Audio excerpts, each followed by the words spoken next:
भटकंती मराठी हृदयस्पर्शी प्रेमकथा भाग 4. आधीच्या भागात तो फिरत असतो सगळीकडे. त्याला माहीत आहेत खूप जागा. गेल्या महिन्यात होता, आता नाही. छट यार, सई मनातल्या मनात. आता तर पुन्हा घरीच जावे लागेल वाटते. एकतर माहीत नाही इथे काही, त्यात तो कोण होता तोही निघून गेला. अरे भटक्यानं, कालच दोघे बोलत होते. आला हाय परत गावात त्यो. कुठेतरी आशेचा किरण दिसला. कुठे असतो तो? हा, ते तुम्हाला हुडकायला लागल. गावात इचारत जावा, भटक्या कुठं हाय म्हणून. कुणी बी नेऊन सोडल तुम्हाला. कॅन बी ट्रस्ट हिम? सईच्या ग्रुपमधली एक मुलगी बोलली. या दोन्ही गावकऱ्यांना कळलं नाही ते. सईने मराठीमध्ये सांगितलं. विश्वास, त्यो एकच माणूस हाय त्या लायकीचा. लय चांगला गुणाचा माणूस हाय तो. त्याच्यासारखा शोधून पण सापडायचा नाही. पाऊससुद्धा कमी झालेला. चला काका, आम्ही निघतो. मदत केल्याबद्दल थँक्स, म्हणत सई आणि तिचा लहानसा ग्रुप पुढे गावात निघाले. पावसाचा वेग कमी झालेला. अमोल सोडून बाकी सर्व एका जागी शांत बसून होते. अमोलचं फोटो काढणं सुरूच होतं. पुजारीने फक्त एकदाच अमोलकडे बघितलं. नंतर या सगळ्यांकडे नजर टाकली. पहिल्यांदा आलात वाटतं तुम्ही इथे? हो. तुम्हाला कसं कळलं ते? संजना बोलली. हे महाशय ज्या प्रकारे फोटो काढत आहेत त्यावरून. फिरायला आलात वाटतं तुम्ही? पुजारीने चौकशी केली. हो, फिरायचे तर आहेच, पण आणखी एका कामासाठी आलो आहोत, कोमलने सांगितलं.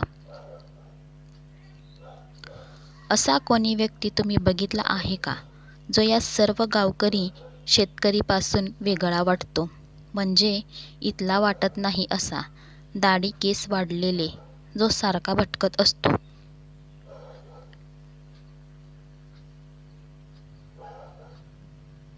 कोमल बोलली. तुम्ही वेड्या भटक्या बद्दल बोलत आहात ना? हो हो, तोच, संजना म्हणाले. पुजारी हसला. तो कशाला पाहिजे तुम्हाला? सहज त्याला भेटायचं होतं आम्हाला, कोमल बोलली. त्याला भेटायला तो काय कोणी प्रसिद्ध व्यक्ती आहे का? पुजारी हसू लागला. तसं नाही, पण त्याने काही गावात खूप कामे केली आहेत ना, म्हणून. कोमल बोलली. असं आहे तर मग ठीक आहे. तुम्ही भेटला आहात का त्याला प्रत्यक्षात? कोमल हो. तर ते कसं? गावात होता ना तो, तेव्हा बहुतेक वेळेस तो रात्रीचा या मंदिरात असायचा मुक्कामाला. केवढी मोठी दाढी, वाढलेले केस. पहिल्यांदा आला तेव्हा तो साधूच वाटला होता मला. त्याची भाषा एवढी छान.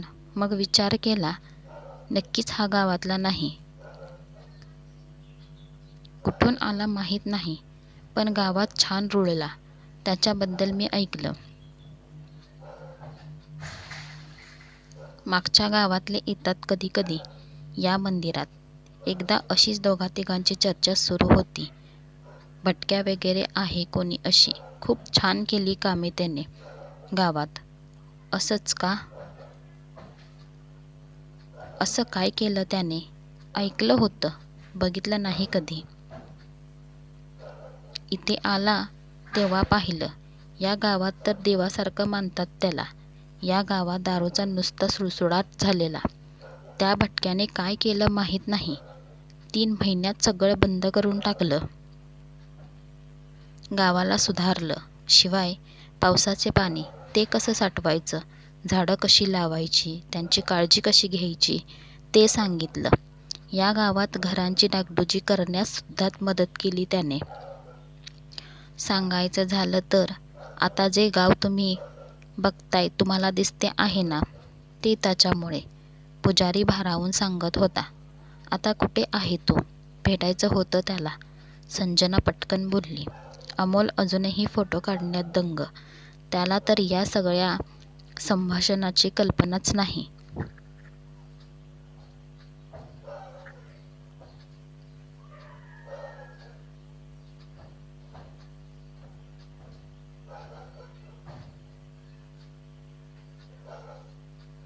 थांबत नाही तो कुठे. त्याला भटक्या का बोलतात कळलंच नाही तुम्हाला? म्हणजे? इतक्या संभाषणात न बोललेली सुप्री अचानक बोलती झाली. गेल्या महिन्याच्या सुरुवातीलाच गेला तो. 2 महिने होत आले आता. कुठून आलेला आणि कुठे गेला कोणालाच माहीत नाही. यावर ऐकणारे सर्वच हिरमुसले. संजनाला काही आठवलं. बॅगमधून आकाशचा एक फोटो तिने बाहेर काढला. हा बघा, असाच होता ना तो. पुजारी फोटो पाहू लागले. शक्य नाही. तो खरंच साधूसारखा दिसतो त्याच्या दाढी आणि केसावरून. हा फोटोतील व्यक्ती तर किती वेगळा आहे. शिवाय तो खूप बारीक आहे. सडपातळ म्हणा. हा फोटोमधला जरा धडधाकट तरी वाटतो. हा तो भटक्या असू शकत नाही. निदान चेहरा तरी बघा. त्यावर पुजारी हसू लागला. भटक्याचा चेहरा कसा होता तो त्यालाच माहीत. ते मागचे केस सुद्धा तोंडावर यायचे कधी-कधी. डोळे तेवढे दिसायचे. पण सांगू का तुम्हाला, त्याच्या मागे जाऊन काही फायदा नाही. कुठे असेल ते माहीत नाही. तुम्ही कुठे शोधणार त्याला? बोलणं संपलं. तरी मी आधीच सांगत होते नको यायला म्हणून, सुप्री हळू आवाजात बोलली. खरंच सुप्रीच्या बोलण्यात तथ्य होतं. जाणार तरी कुठे, पुढे की मागे? कोमल विचार करू लागली. तरी तुम्हाला काय वाटते कुठे गेला असावा तो? ग्रुपमधल्या एकाने विचारलं. सांगू शकत नाही. मागे तर जाऊ शकत नाही. तिथूनच आलेला तो. या गावातून तो पुढच्या गावी गेला असेल. ठीक आहे, आभारी आहे. कोमल, या गावातून एक वाट जाते. एका ठिकाणी तिला 2 फाटे फुटतात. तिथून पुढे 2 गावं आहेत. एवढंच सांगू शकतो. तिथून कोणत्या गावात गेला ते सांगू शकत नाही. पाऊस सुद्धा थांबला होता. सगळे निघाले. आत्ताच निघू नका. पावसाळा सुरू झाला आहे ना. कधी येईल सांगू शकत नाही. एक दिवस तरी आराम करा गावात. तसं छान आहे गाव. नक्की विचार करतो आणि थांबायचं का नाही ते ठरवतो. संजना. पण एक गोष्ट आहे त्याची. त्याचे डोळे दिसतात आणि त्या डोळ्यातून कळते काहीतरी शोधतो आहे तो. एवढं नक्की. शिवाय तो जिथे जातो ना तिथून निघताना काही खून मागे ठेवून जातो. गावात थांबलात ना की कळेल आपोआप. इकडे. हॅलो काका, तुम्हाला भटक्या माहीत आहे का? कुठे असतो तो? सईने एका वयस्कर माणसाला हाक मारली. भटक्या व्हय, तो तिथं त्या झाडाखाली बसला आहे बघा. त्याने एका दिशेने बोट केलं आणि निघून गेला. समोर वडाचं मोठं झाड. त्याच्या त्या किती पारंब्या. विस्तार तो किती, मोजू शकत नाही इतका. समोर कसलीशी शेतं दूरवर पसरलेली. हिरवीगार सगळीकडे जमीन. त्यात काही शेतकऱ्यांची डोकी सुद्धा दिसत होती. झाडांवर पक्ष्यांची शाळाच भरली होती जणू. मध्येच त्यातून, त्या झाडांच्या पानातून 1-2 पक्षी उगाचच ओरडत बाहेर उडत होते.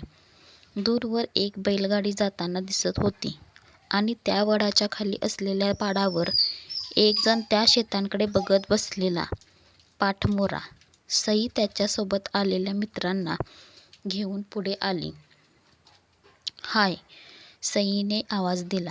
त्याने काही मागे वळून पाहिलं नाही. तू भटक्या आहेस का? यावेळेस त्याने मागे पाहिलं.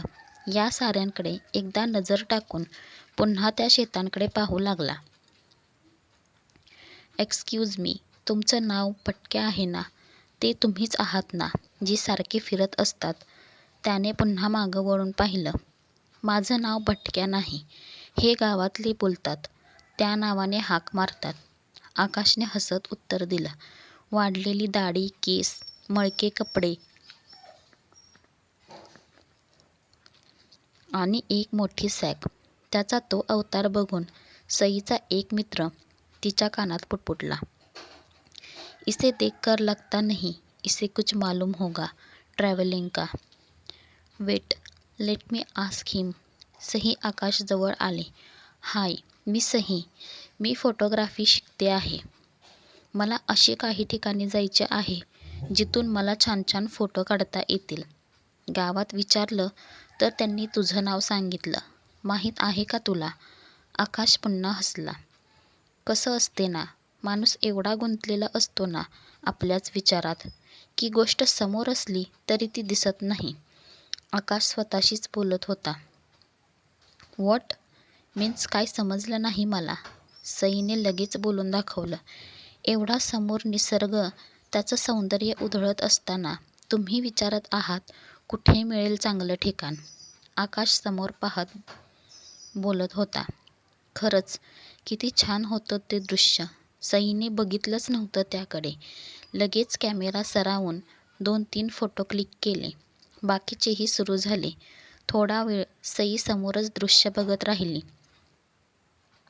तुमच्या कॅमेऱ्यात पाणी जाते का? आकाशने विचारलं. हं, काही बोललास का तू?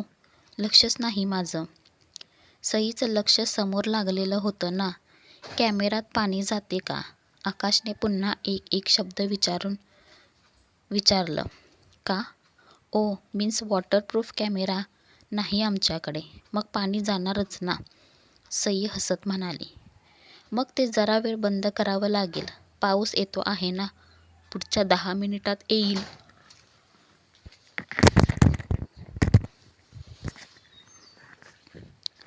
त्याच्या आधी निघावं लागेल इथून. आकाश उभा राहिला. आत्ताच तर थांबला पाऊस. लगेच कसा येईल? सई बोलली. आपको पता चलता है बारिश कब आने वाली है? त्यातली एक मुलगी हसू लागली. हो, कळते मला.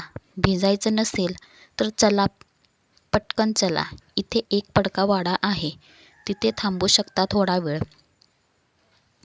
बाकीच्यांना नाही, पण सईला त्याचं बोलणं पटलं. हा किती वर्ष राहतो इथे काय माहीत. यालाच जास्त माहिती इकडची. हा विचार करून सगळे निघाले त्याच्या मागे. इकडे सुप्री वर आभाळात खूप वेळ बघत होती. चालता चालता ती अचानक थांबली. काय झालं सुप्रे? संजनाने विचारलं. अमोलचं लक्ष होतंच तिच्याकडे. काय मॅडम, एवढ्यात दमलात का? म्हणे आम्ही खूप फिरलो आहे आधी. अमोल लागला हसायला. पण सुप्रीला पाहून बाकीचे सुद्धा थांबले. माहीत नाही काय झालं ते, पण थांबावंसं वाटलं. कदाचित आपल्याला कुठेतरी थांबलं पाहिजे. का? अमोल आता विचारात पडला. हिला काय झालं? मला वाटते पाऊस येतो आहे पुन्हा. सुप्री अजूनही वर आभाळात बघत होती. आकाशने सवय लावली होती ना, सुटणार का लगेच? मात्र अमोल त्यावर हसू लागला. यात हसायचं काय आहे अमोल सर? सुप्री जरा रागातच बोलली. सॉरी. अमोल हसू आवरत बोलला. म्हणजे तुला हवामानाचं सुद्धा कळते तर? पाऊस कधी पडणार? यावर्षी किती थंडी असेल? उन्हाळा किती प्रखर असेल? मीन्स सिरियसली खरंच कळते का तुला, की नुसतं मला दाखवण्यासाठी? अमोल बोलला. सुप्रीने त्याच्याकडे रागाने बघितलं आणि बोलली. हे कसं असते? कोणाला खरं वाटत नाही म्हणून येत नव्हते मी. ओके, सॉरी बाबा. पण आताच पाऊस पडून गेला ना, म्हणून वाटलं तसं. नाही बोलणार. आता पुढे काय करायचं ते सुद्धा सांग ना. कोमललाही पटलं ते. आपण एखाद्या ठिकाणी थांबू, नाहीतर एखाद्या घराचा आडोसा घेऊ. सुप्रिया बरोबर बोलते आहे. अमोलला तरीही शंका होती. कॅमेरा बॅगमध्ये ठेवला त्याने. बाकी सगळे आत गावात आले. काही गाई म्हशींचे गोठे होते. त्यात थोडा वेळ आडोसा घेऊ असं ठरलं. अमोल तर अजूनही बाहेर उभा होता. आता यांना उभे राहून 15 मिनिटं होत आली. पावसाचं काही दर्शन नाही. उगाच थांबलो ना. कुठे आहे पाऊस? अमोल बाहेरूनच आवाज देत होता साऱ्यांना.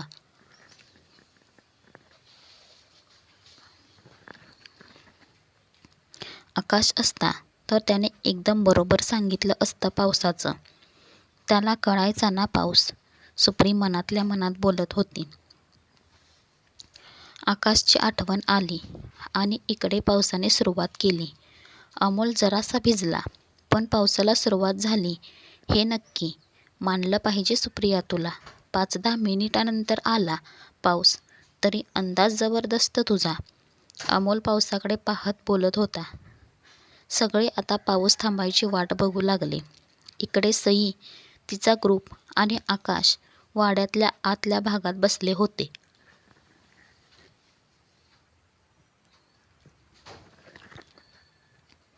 वाड्यात खूप जागा होती. खरंच जोरात सुरुवात झाली पावसाला. आकाश एका मोठ्या खिडकीत समोर बसून पाऊस बघत होता. सईचे मित्रमैत्रीण थोडा वेळ आराम करत बसले होते. सई स्वतः काढलेले फोटो बघत बसली होती.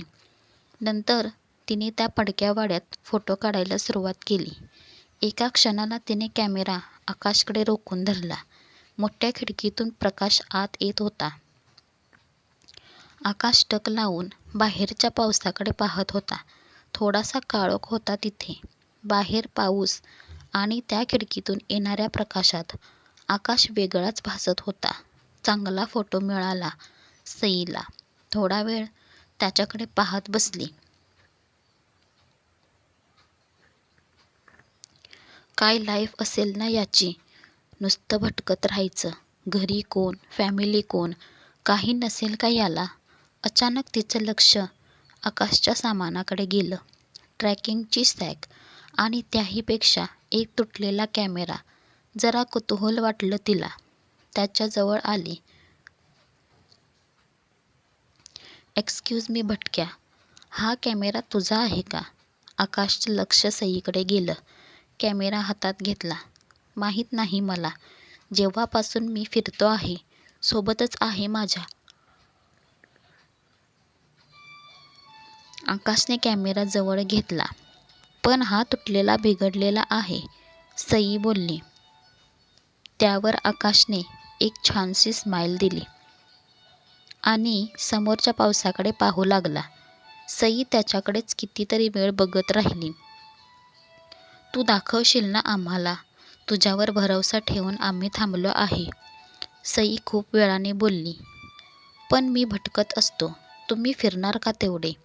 हो, नाही थांबणार कधी. फक्त फोटो क्लिक करायचे आहेत खूप सारे. बघ ना, फोटोग्राफी करायला आलो आणि पावसाने गाठलं आम्हाला. फोटोग्राफी करायची आहे ना? चला ना मग.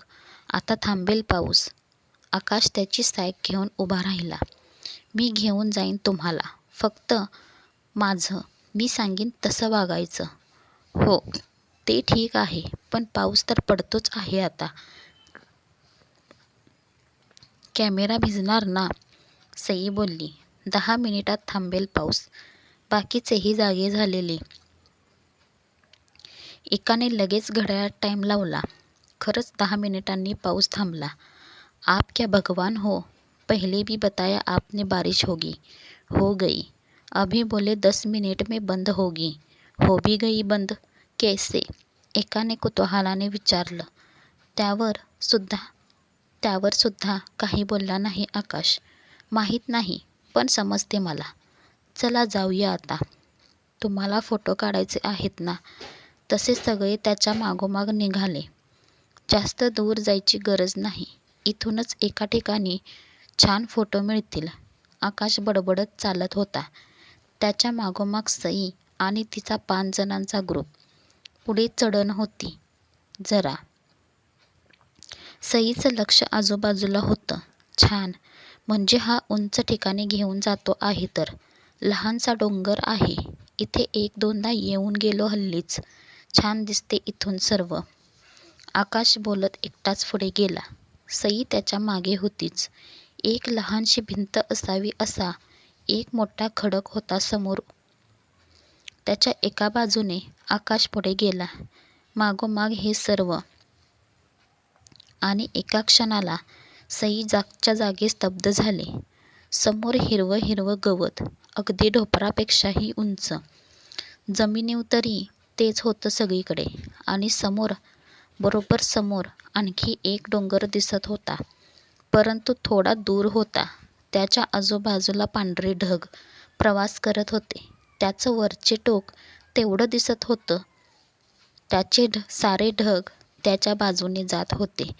पांढरी शुभ्र नदी जणू काही त्याला चिटकून तर कधी त्याच्या माथ्याला स्पर्श करत पुढे निघाले होते. सईला समोर काय आहे त्यावर विश्वास नव्हता. आकाश एका जागी उभा राहिला. सईचे बाकी मित्र पटापट फोटो काढत होते. पण सई अजूनही ती भानावर आली नव्हती. समोर आहे ते खरं आहे का? आ वासून ती कधीची बघत होती ते. ओ मॅडम, फोटो काढून घ्या, आकाश खाली बसत म्हणाला. हो हो म्हणत सई जागी झाली. पुन्हा तेच दृश्य समोर. ढोपरा एवढं हिरवं कच गवत, पायाखाली जमीन नसावी एवढं गच्च. समोर अनबिलिव्हेबल दृश्य. नदीच होती ती ढगांची. इतके ढग मानलं पाहिजे या निसर्गाला. सईची फोटोग्राफी सुरू झाली.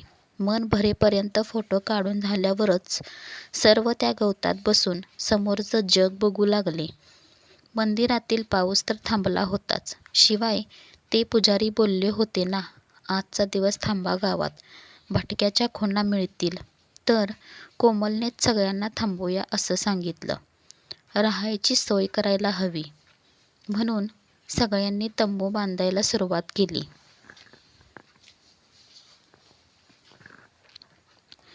अमोल तर पुस्तकात काय लिहिलं आहे ते वाचत होता. पहिल्यांदा तंबू हा प्रकार त्याने घेतला होता ना सोबत. कोमल आणि अमोल सोडले तर बाकीच्या ग्रुपने तंबू उभे केले सुद्धा. दोघेही त्या सर्वांचा वेग बघून अवाक झाले. कसं काय जमलं तुम्हाला? अमोलने संजनाला विचारलं.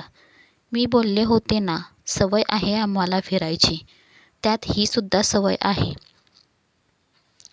मग या सुप्रीला सुद्धा येतो का टेंट बांधायला? अमोल सुप्रीकडे पाहत बोलला.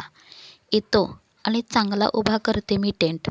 तुम्हाला येत नाही तर दुसऱ्यांनाही येत नसेल असं वाटते का तुम्हाला? सुप्री वेडावत म्हणाली. हो अमोल, मी दाखवीन, एकदाच शिकून घ्यायचं, परत परत कोणी दाखवणार नाही, समजलं ना? सुप्री पुढे गेली पटापट.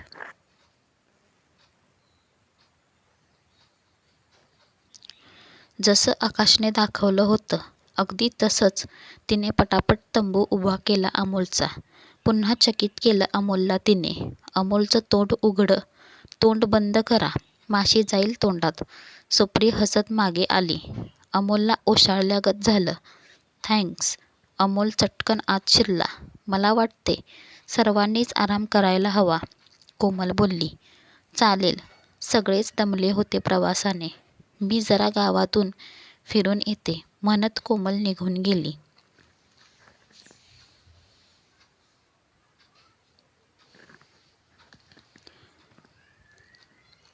पावसाच्या पाण्याने धुवून निघालेल्या वाटा, मध्येच डांबरी रस्ता. पाण्याने तर कसा चमकत होता तो. दूरवरून बैलगाडी येत होती. त्यांच्या गळ्यातील घंटांचा आवाज दूरवर येत होता. कोमल त्याकडे बघतच होती तर मागून सुप्री संजना येताना दिसल्या. तुम्ही आराम करायचा ना? कोमल संजनाकडे पाहत म्हणाली. नको, प्रत्येक क्षण महत्त्वाचा आहे इथे, संजना बोलली. सुप्री अजूनही नाखुश होती. तरी संजनामुळे आली होती. तिघी फिरू लागल्या गावात. गाव जागं झालं होतं. सगळेच आपापल्या कामात गुंतले होते. शेतच्या शेतं पसरली होती एका बाजूला. गायी बकऱ्या चरायला निघाल्या होत्या.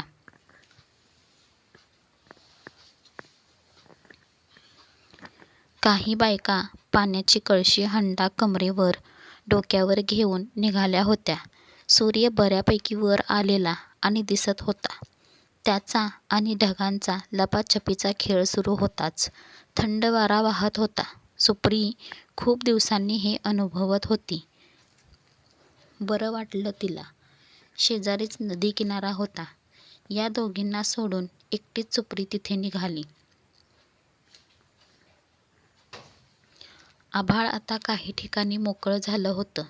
पावसाच्या ढगांची ये-जा सुरू होतीच. दुपारचे 12 वाजत आले तरी म्हणावा तसा उजेड नव्हता. परंतु छान थंड हवा सुटली होती.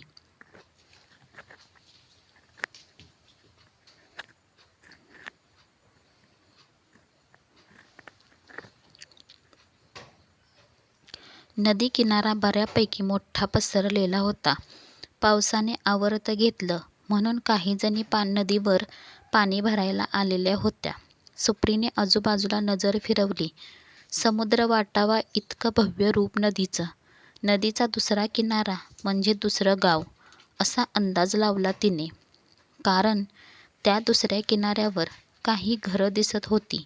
नदी किनारी थोडीफार हिरवळ, आत्ताच मासेमारीसाठी निघालेल्या 2-4 होड्या, काही ठिकाणी गाई म्हशी अंघोळ करताना दिसल्या.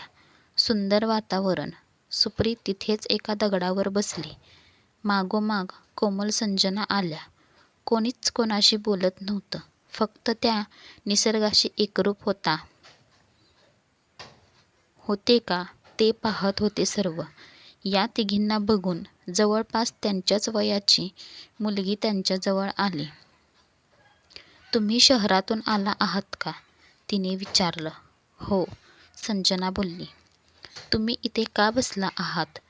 तुमचे कपडे खराब होतील ना? असं काही नाही, चालते आम्हाला, कोमल बोलली तशी ती हसली. एक सांग मला, गावात विहिरी आहेत ना, मग हे नदीचं पाणी, तेही आता गढूळ आहे, ते का पिता तुम्ही? संजनाने विचारलं. ते पाणी पिण्यासाठी नाही, धुणी भांडी करण्यासाठी घेऊन जातो आहे. पिण्यासाठी विहिरीचं पाणी वापरतो. पाणी वाचते ना असं भटक्याने सांगितलं आम्हाला. भटक्या हे नाव ऐकलं आणि पुन्हा त्याची आठवण. बरं झालं आठवण आली त्याची. तू कुठे गेला माहीत आहे का? त्यालाच शोधतो आहे आम्ही.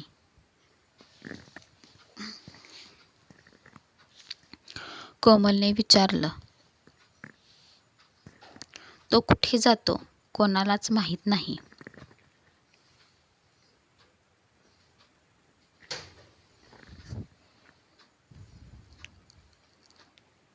पुढचा भाग बघण्यासाठी चॅनेलला सबस्क्राईब करा. Thank you.